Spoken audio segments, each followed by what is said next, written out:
epekto ng pandemya? Wasak ang ekonomiya. Walang ekonomiya, walang hanap buhay. Walang hanap buhay, walang trabaho. Walang trabaho, walang pizza. Walang pizza, walang chicha. Tama, mali? Pero mga taga-parola, lalong-lalo na kayo. Lalong-lalo na kayo. Kayo, nandito sa mga building, bahay, diyan sa Nangka, hanggang doon sa Kodli. Kayong mga nangabuhay dito. Kayo'y testigong buhay. Dahil yung ibang testigo ko patay na. Eh wala, nagka-COVID eh. Pero kayo na mga mamamayan dito, kaya nyong sabihin, nung pandemya, walang nagutom sa lungsod ng Maynila. Tama ba? Buwan-buwan, may food box. Tama, mali? Natanggap nyo? Nakain nyo? Hindi pa nga naubos yung food box, dumarating na naman yung food box. Tama ba? Per family, not household. Anong ibig sabihin? Halimbawa, itong kulay na blue na building, 5 pamilya, 5 food box. Tama, mali? Kung 3 pamilya, 3 food box. Tama, mali? Mayaman, middle class, mahirap, pantay-pantay, may food box sa lungsod ng Maynila. Nangyari? Yun ang kwento. Lagyan natin ng kwenta. Kasi sinasabi marami akong inutang, edi lagyan natin ng kwenta. Ang sinasabi, bilyon-bilyon ang aking inutang, edi lagyan natin ng kwenta. 700,000 families times 1,000 pesos, no magka? Patay na. Nagkabuhol-buhol na.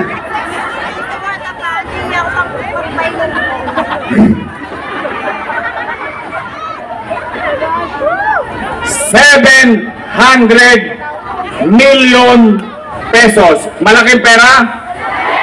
Malaki? Times 8 months. 8 buwan. 8 times 7. 6,000. 8 times 7.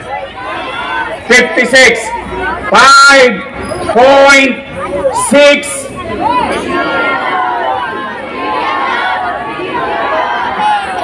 bilyong piso. Malaki ba yung 700 million? O mas malaki 5.6 billion pesos? Malaki? Sobra laki. Saan napunta ang 5.6 billion pera? Sinitsa, niluwa, gone with the wind. Tanong, 5.6 billion. Nakain natin? Natanggap natin?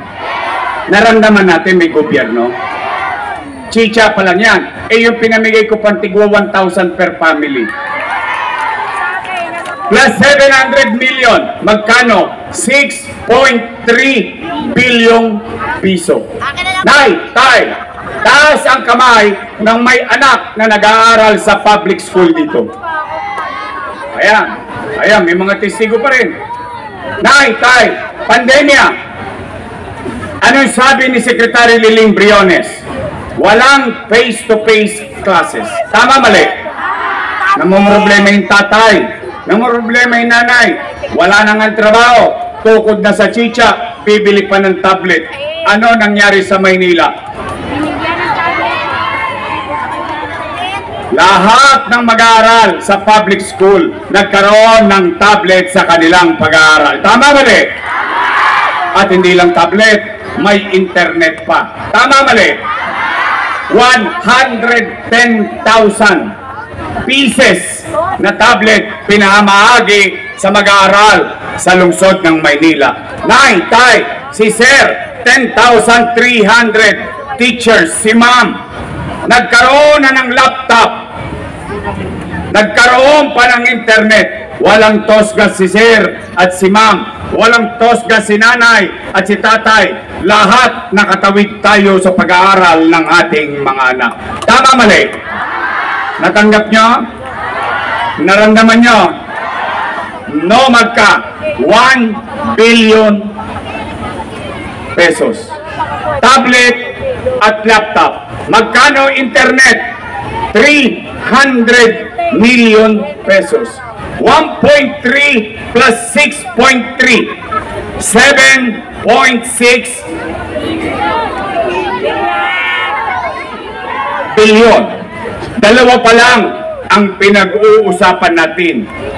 Paano yung remdesivir, tocilizumab, molnupiravir, dang-dang libo ang isang botelya, mabuhay lang ang isang may COVID-19 sa Maynila. Nay, tay, AstraZeneca, Sinovac, bakuna para sa mamamayan. May bayad ba? Nagbayad ba kayo? Sino nagbayad? Siyudad ng Maynila. Tama, mali? Nay, tay, nung pandemya, lagi tayong tamang hinala. Kahit sa loob ng bahay, may umubo lang. May COVID. Tama, mali? Namaga ang ilong natin. Bakit? Sa Maynila, ang testing 1-2. 1 to sawa. Dut-dut dito, dut-dut doon. Tanong, nagbayad ba kayo? Siyudad ng Maynila, bilyong-bilyong piso. Nay, tay, St. Luke's, wala ng COVID capacity. Lahat ng private hospital, katulad ng Mary Johnson, wala na. Pero ang siyudad ng Maynila, chill-chill lang kami rito. Bakit? Meron kaming COVID-filled hospital sa Luneta. 300 million pesos. Nay, tay, tumigil ba ang gobyerno? Itinayo Condominium 1, Condominium 2, Pinondominium 1, nakikita nyo pa rito yun.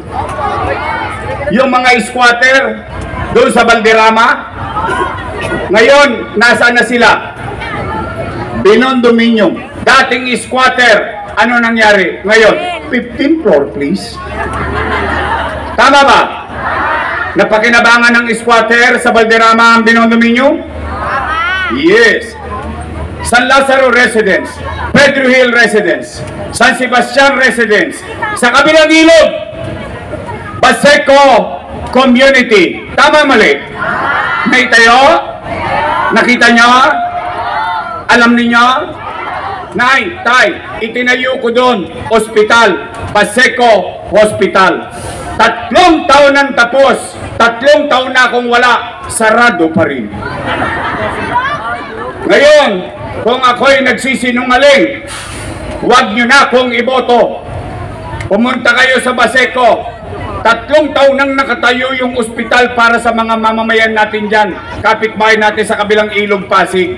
Pero hanggang ngayon, hindi bukas. Ang daming cheche bureche. Achu-chu-chu, achu-chu-chu. Pero sino ang mayor ngayon? Sila. Ako ba nakaupo?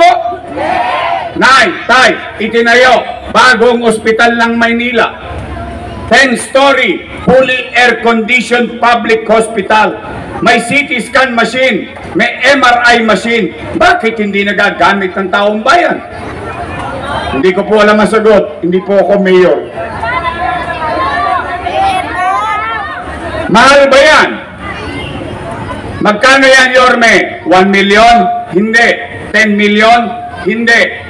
By the hundreds of millions. Tanong, bakit ko binili yan? Ang mahal-mahal pala. Bakit? Kasi ang mayaman kayang ma-afford ang 30,000 pesos na MRI, 7,000, 10,000 pesos na CT scan. Pero ang mahirap, kahit may 10,000 siya, hindi na lang siya magpapa-CT scan. Bakit? Ipakakain na lang niya sa kanyang mga anak. Tama, mali? Kaya ko binili yan para sa inyo. Para mabigyan kayo ng patas na laban. Ano nangyayari ngayon? Anong nakuha ng taong bayan? Himaspirin. Himaspirin. Kagaling. Kagaling.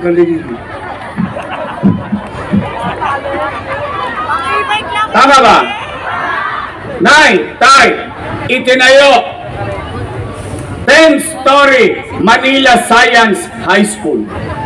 10-story Albert Elementary School. 10-story fully air-conditioned Rosario Almario Elementary School. Tama ba? Malamig? O, bigyan nyo ng jacket yan. Maganda? Parang private school? Exactly my point. Nay, tay, Magsaysay High School. Noong umalis ako, 5th story na. 3 taon na akong wala, 5th story pa rin. Bakit hindi matapos? O, ang tanong, kayo humusga ha? Ayun, nakita ko na. Condominium 1, Condominium 2, Binondominium 1, Pasay Community, Pedro Hill Residence, San Sebastian Residence, San Lazaro Residence. 2 taon lang, pandemya pa, natapos hindi? O yan ang dahilan nila.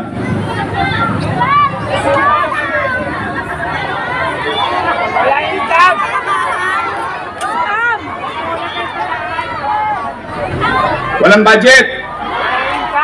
O, tanong,